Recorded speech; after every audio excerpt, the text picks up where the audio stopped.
Let's talk about home prices on Today in Mortgages. Hey, what's up, dream makers? Welcome back to the show. We're talking about what's real, what's hype, and we should actually be paying attention to out there in the world of mortgage and real estate. Today in Mortgage, Rich Jefferson's back here in the studio with me today. Rich, I gotta say, you look better than me today. I'm wearing my big boy clothes. That's right. Here in the studio in Network Funding, we're here to talk today, kind of a follow-up on what we talked about on Tuesday, which is home prices. And so we looked at several different articles today. There was one in Housing Wire. They're kind of saying the same thing. We have metrics of, maybe prices are coming down a little bit. Rich, can you talk about what that looks like versus maybe the annual trend? Yeah. So we talked about, that particular article is like rates or prices are being cut. Sure. Remember? So there was no specifics on what and how and where they were compared to where we were last year. So this article actually adds great context to that in that, it's more competitive for sellers. Sellers are having to concede a little bit more to entice buyers to buy. And because interest rates are still at 7% and expected to be there for a while, so they're getting anxious and cutting price. But still, the context behind all of this is it's still 4.3% up year over year this time last year. Yeah. So while they're doing price cuts, the prices are still up 4.3%. Yeah, they're up 4.3%, and also we have more listings on the market right Tons, now. Right? yeah. So every marketplace is different. You get up in the Northeast, very little, inventory. You get somewhere in the South, lots of inventory. Texas, it's up 35, close to 40% in Texas, and other states as you go out west. So there is a growth. There's more opportunities and product out for buyers to consider. So with that comes more competition for sellers. Right. So yeah, it's interesting that we have more on the market now. That kind of explains why we've seen a little bit of a decrease in recent months, but trend year over year, normal growth, right? 4% growth in a year, appreciation for a home, like that's normal, yeah? Yeah. In the normal times. Well, it's still above. Like if you look, it depends on the market, right? It depends on the state. Sure. Like Texas, the one thing about Texas is that it's almost always 3%. Like you can expect 3% growth in Texas year over year. Doesn't matter the market. It just continues to appreciate. But then you look at some of your sand states, your coastal states. Those are the ones that see the extreme ups and the extremes down. Sure. Downs. So it is what it is. That is normal. Right. That's been normal in the 30 years I've spent in this industry. We get ups and downs, and then as you get towards the center of the country, it's more stable. It's always just a small percentage of growth every year. Okay, so what we're saying right now is we have some price cuts, but growth year over year is still above average. Above average. Wow. Yeah. Okay. Still. Gotcha. Yeah. So that's kind of interesting because we have more homes coming on market, and even still, we're seeing that price growth year over year. And so that's good for homeowners, tough for people coming into the market, but overall good for the market, I think. What do you think? Yeah, it's definitely good for the market. It's great for the buyers because they have more choices now. Sure.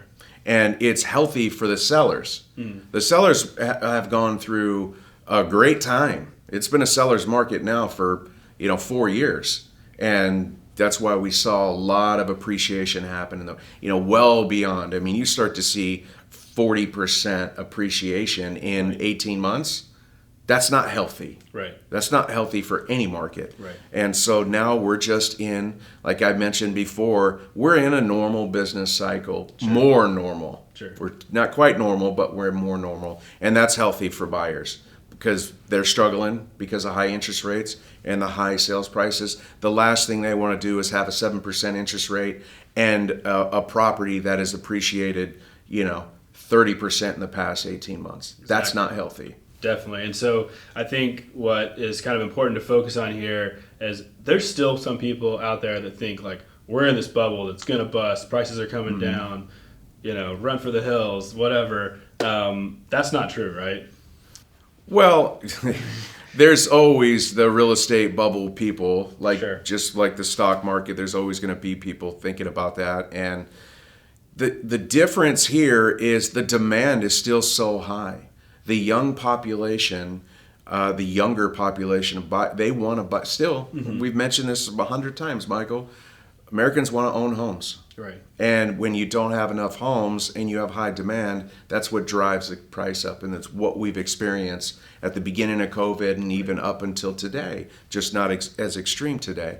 So the demand is driving it. Sure. And the interest rates seem normal. Mm-hmm. They're still high, but for your average buyer, now they've been talking or talking to their mortgage professional for maybe a year, and they see, well, rates haven't moved, so it is what it is.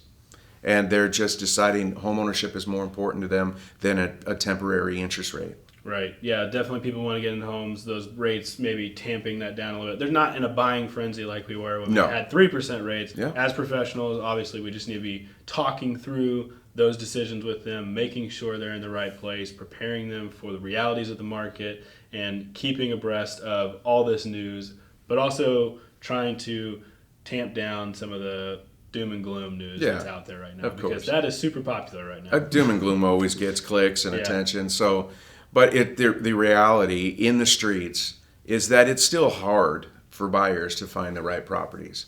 And they're having to hustle and get after it every day with their agents.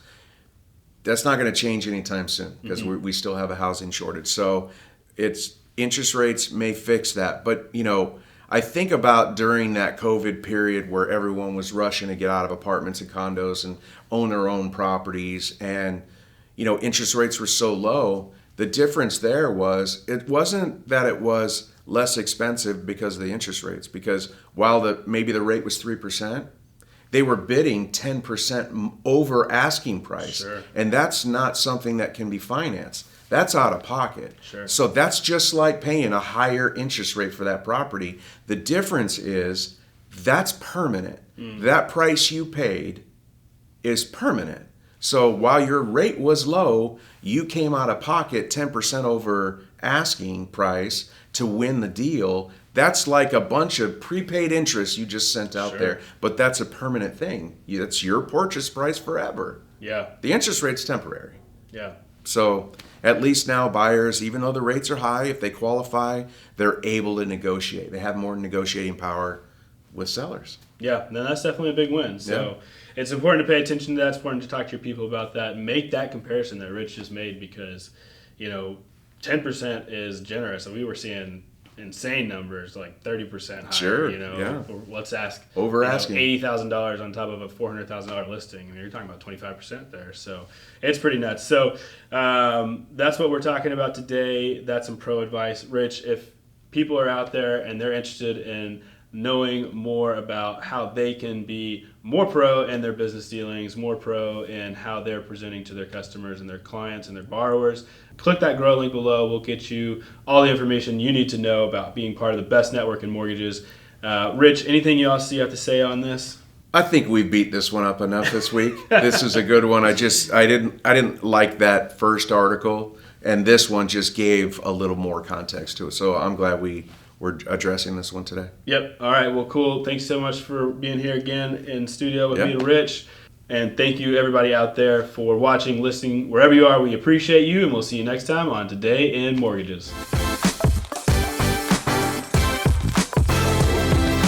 Today in Mortgages is produced by Network Funding LP, which is an equal housing lender, NMLS 2297. The content of this program is meant to be a commentary on mortgage and real estate news, and any discussion of rates and/or products should not be taken as an individual mortgage or home buying advice or pricing estimates. And any commentary on this show should not be considered a promise to make a loan.